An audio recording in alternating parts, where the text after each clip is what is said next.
Hello दोस्तों, आप सभी का स्वागत करता हूँ अपने यूट्यूब चैनल पे। आज मैं मौलिक अधिकार एवं उसके कर्तव्यों को बताने जा रहा हूँ।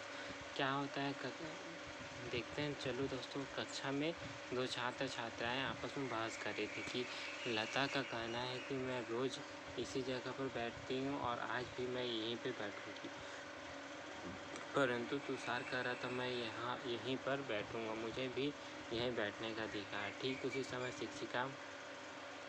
शिक्षिका कक्षा में आई और दोनों विद्यार्थियों से बहस करना पूछा कि दोनों की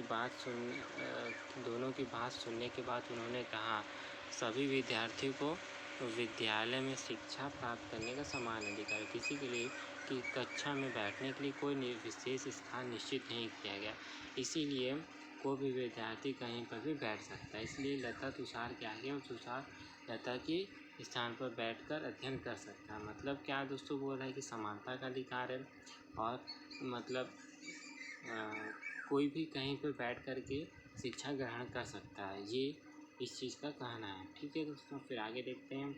ये ऐसे सार्वजनिक स्थानों की सूची बनाना है जहां आप समान अधिकार का प्रयोग करते हैं, जैसे रेलवे टिकट के लिए बताया गया, फिर और कहीं जगह, तो ये सब के बारे में बताया गया। पिछले अध्याय में हमने संविधान के बारे में पढ़ा था।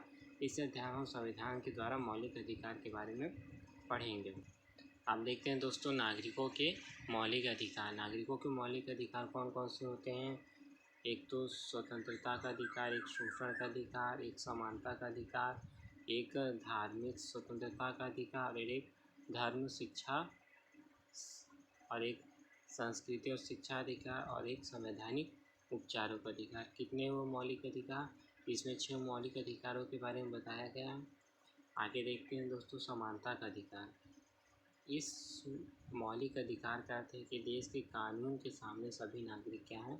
समान है। कुछ समय पहले मतलब ये एग्जाम्पल बताया गया है कि एक अधिकारी पर अपराध के मुकदमे थे, जब तक अदालत में उसके मुकदमे थे तब तक उस सामान्य नागरिक की तरह अदालत में जाना पड़ता था। ऐसा नहीं होना चाहिए कि अधिकारी या राजनीतिक अपने पद का प्रभाव दिखाकर अदालत को प्रभावित करें। संविधान के सभी देश के सभी नागरिकों के लिए समता की बात कही गई है, अर्थात वो चाहे उदाहरण के लिए नौकरी में, चाहे वह सरकारी नौकरी में है, व्यक्ति को जाति धर्म के आधार पर कोई यह नहीं कह सकता कि आप किसी जाति विशेष के हैं, इसलिए आपको नौकरी नहीं प्रदान की जाएगी। ठीक है दोस्तों, मतलब क्या है कि कहीं पर भी संविधान के सभी नागरिकों को समता का अधिकार है।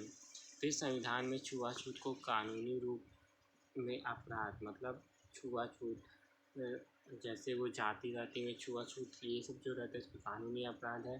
किसी भी नागरिकों के सार्वजनिक संस्थानों जैसे अस्पताल, स्कूल, कॉलेज, मंदिर, दर्शनीय, ये सब में प्रवेश के इस्तेमाल से नहीं रोका जा सकता। पहले क्या होता था दोस्तों, जो दलित लोग रहते थे उनको यहाँ पे जाने से रोका जाता था। ठीक है दोस्तों, ये क्या हो गया? समता का अधिकार। फिर आगे देखते हैं स्वतंत्रता का अधिकार। दो व्यक्ति के स्वभाव, चरित्र और दृष्टिकोण में अंतर होता था, उनके क्रियाकलापों में भिन्नता होती। सभी व्यक्ति एक ही व्यवसाय व विचारों में रुचि नहीं रख सकते। ठीक है, सभी व्यक्ति क्या है? एक ही व्यक्ति व्यवसाय या विचारों में रुचि नहीं रख सकते, उनकी इच्छा अनुसार मौके नहीं मिलते, इसलिए वे अपने विचार, निवास, व्यापार और व्यवसाय की स्वतंत्रता में की गई है। हमने संविधान में व्यक्ति की गरिमा को जीवन जीने का अधिकार प्रदान किया। उन्हें मनमाने ढंग से गिरफ्तार नहीं किया जा सकता। उसे देश के कानून के अनुसार एक निश्चित प्रक्रिया के द्वारा किसी अपराध के लिए बंदी बनाया जा सकता है। किसी व्यक्ति को अपनी इच्छा के अनुसार कहीं भी आने जाने, निवास करने की स्वतंत्रता। जैसे छत्तीसगढ़ से कोई यहाँ आया और बाहर के राज्यों में कोई गया तो वो क्या हो, स्वतंत्रता का अधिकार, उन्हें कोई रोका नहीं जा सकता। फिर क्या है? शोषण का अधिकार। शोषण का अधिकार दोस्तों, जैसे कोई अपनी जगह में काम, फैक्ट्री में काम करवा रहा है और उसे उचित मजदूरी नहीं दे रहा है। फिर दूसरा कि जो महिला और पुरुष हैं उनके वेतन में कमी की जा रही है, तो छोटे छोटे बच्चों से कूड़े बिनवाए जा रहे हैं, ये सब जो है शोषण के विरुद्ध अधिकार। और 14 वर्ष के कम बच्चों को जोखिम जगह में काम नहीं रखा जा सकता और उनका शोषण नहीं किया जा सकता। मान लीजिए दोस्तों कि अगर किसी मज़दूर ने गांव में किसी साहूकार से कर्ज लिया और वो पैसा नहीं दे पाया, तो वो जो साहूकार उसे मजबूर करके अपने ज़मीन में काम करने के लिए बाध्य नहीं कर सकता। फिर क्या है, धार्मिक स्वतंत्रता अधिकार, मतलब सभी कोई अपने अपने पसंद से धर्म को मानने और रीति रिवाज को मान सकते हैं और उनकी पूजा कर सकते हैं। कोई भी व्यक्ति अपने धर्म का प्रचार प्रसार कर सकता है ना।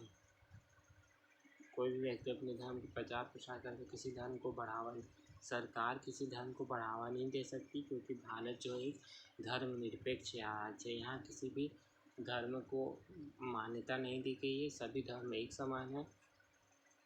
और किसी भी स्कूल, कॉलेज या तकनीकी शिक्षा में किसी भी व्यक्ति को धार्मिक शिक्षा के लिए मजबूर नहीं किया जा सकता। जिसको अपना धार्मिक शिक्षा लेना वो ले सकता है, जिसे नहीं लेना वह नहीं ले सकता। धार्मिक स्वतंत्रता का उपयोग करने के लिए कुछ सीमाएं निर्धारित की गई ताकि लोग धर्म के नाम पर अवमाननीय तथा रूढ़िवादी कार्य ना करें। फिर ये मतलब धर्म के बारे में बताया गया है दोस्तों कि धर्म के नाम पे बाल हत्या जैसे अपराध नहीं किया जा सकता, किसी की बलि नहीं दी जा सकती और सती प्रथा का पालन नहीं किया जा सकता। फिर उसके बाद है शिक्षा और संस्कृति का अधिकार। भारत में विभिन्न भाषाएं बोलने और धर्म को मानने के लोग हैं, अपनी अपनी संस्कृति होती है। हमारा संविधान इन सभी को उनकी संस्कृति, भाषा, लिपि को संरक्षित करने का अधिकार है। संविधान में कहा गया कि अल्पसंख्यक समूह को अपने धर्म और भाषा के आधार पर स्कूल, कॉलेज और विश्वविद्यालय आदि स्थापित करने और संचालित करने की स्वतंत्रता है। इन संस्थाओं को शासन की शर्तें पूरी करने पर बिना किसी भेदभाव के शासन द्वारा अनुदान किया जा सकता है। अल्पसंख्यक समूह को आमतौर पर भाषा और धर्म के आधार पर तय किया जाता है, अल्पसंख्यक है या नहीं। इस प्रकार हम कह सकते हैं कि वे कहाँ रहते हैं। उदाहरण के लिए महाराष्ट्र में मराठी बोलने वाले अल्पसंख्यक नहीं माने जाएंगे, लेकिन पश्चिम बंगाल में वे अल्पसंख्यक माने जाएंगे। दोस्तों, जैसे महाराष्ट्र में मराठी लोगों की संख्या ज़्यादा है तो वो अल्पसंख्यक नहीं होंगे, जिसकी संख्या कम होगी उसको अल्पसंख्यक के दायरे में लाया जाएगा। फिर उसके बाद ये क्या है, शिक्षा में संस्कृति का अधिकार हो गया। फिर क्या है, संवैधानिक उपचारों का अधिकार, मतलब किसी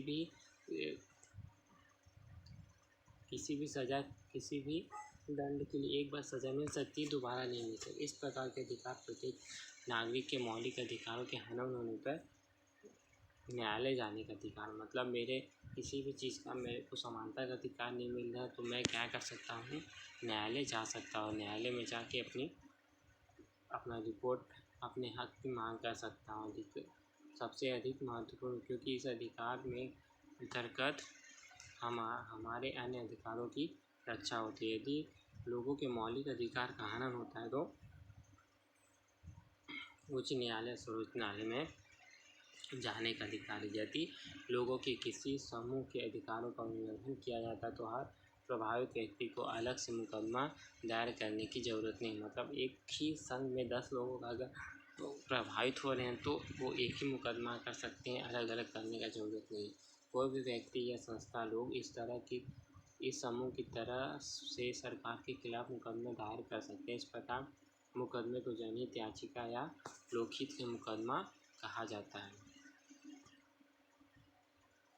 मान लो सरकार किसी नदी पर एक बांध बनाने का, और बांध बनाने से करीब 50,000 के लोग के खेत डूब जाएंगे और वो बेघर हो जाएंगे, तो वो क्या कर सकते हैं, तो वो उनकी भूमि और आजीविका चली जाएगी। इस पर वे क्या किए, कोर्ट में मुकदमा दायर कर दिया और कोर्ट ने क्या कहा कि जो बांध है उसे नहीं बनाना चाहिए और जो 50,000 लोग हैं वो उन्हें वहीं रहना चाहिए, नहीं तो वो घर से बेघर हो जाएंगे। ये एक जनहित याचिका एक उदाहरण है दोस्तों। और फिर एक और उदाहरण दिया हुआ, एक सत्र न्यायाधीश दुकान नामक एक व्यक्ति के खिलाफ मुकदमा सुन रहे थे, तब उन्होंने यह संदेह हुआ कि यह मानसिक बीमारी से पीड़ित है, मतलब जो इस इलाज हेतु उसे मानसिक चिकित्सालय भेजा जाना चाहिए। और 6 वर्ष रहने के बाद अधीक्षक ने अदालत को सूचित किया कि उसकी तबीयत ठीक हो गई, परंतु न्यायालय ने उस पर ध्यान नहीं दिया और उसे 6 माह के बाद 6 साल रहना पड़ा। और तुकालू ने एक संस्था में उच्च न्यायालय में एक जनहित याचिका दायर की कि सिद्ध किया कि वो 6 महीने में ही मतलब मानसिक रोगी से बीमार था तो ठीक हो गया था। उच्चतम न्यायालय ने राज्य सरकार को यह आदेश दिया कि उसे मुआवजा दे और उच्चतम न्यायालय ने कहा ये मुआवजा दुकालू के जीवन के बीते समय नहीं लौटा सकते जो उनके यातनाएं के बिताए हैं। ठीक है दोस्तों। और फिर नागरिकों के मौलिक अधिकार, मतलब इसका हम पालन करें तो ठीक, नहीं करें तो ठीक। जिस प्रकार हमारे मौलिक अधिकार हैं वैसे ही हमारे कर्तव्य भी हैं। हमारे आसपास रहने वाले लोग के प्रति हमारी ये जिम्मेदारी, अधिकारों को पाने के लिए हमें कुछ कर्तव्य निभाने पड़ते हैं। संविधान में निम्नलिखित कर्तव्यों का उल्लेख किया गया है। संविधान का पालन करना, उनके आदर्शों, संस्थाओं, राष्ट्र ध्वज का आदर करना, राष्ट्रीय आंदोलन को प्रेरित करने वाले उच्च आदर्शों को हृदय में संजोए रखना, भारत की संप्रभुता, एकता और अखंडता को सुनिश्चित करना, देश की रक्षा करना और फिर भारत के सभी लोगों में समरसता और समान भावना की, मातृभावना की भावना का निर्माण करें और फिर हमारी संस्कृति की गौरवशाली परंपरा का महत्व समझें। प्राकृतिक पर्यावरण से संबंधित है दोस्तों। वैज्ञानिक दृष्टिकोण, मानववाद और ज्ञान अर्जन और सार्वजनिक संपत्ति को सुरक्षित रखना और हिंसा से दूर रहे। ये सब क्या है? ये मौलिक अधिकार है दोस्तों। ये आज हमारा मौलिक अधिकार का चैप्टर ख़त्म हो गया। अब अगली क्लास में हम चैप्टर नंबर 4 देखेंगे।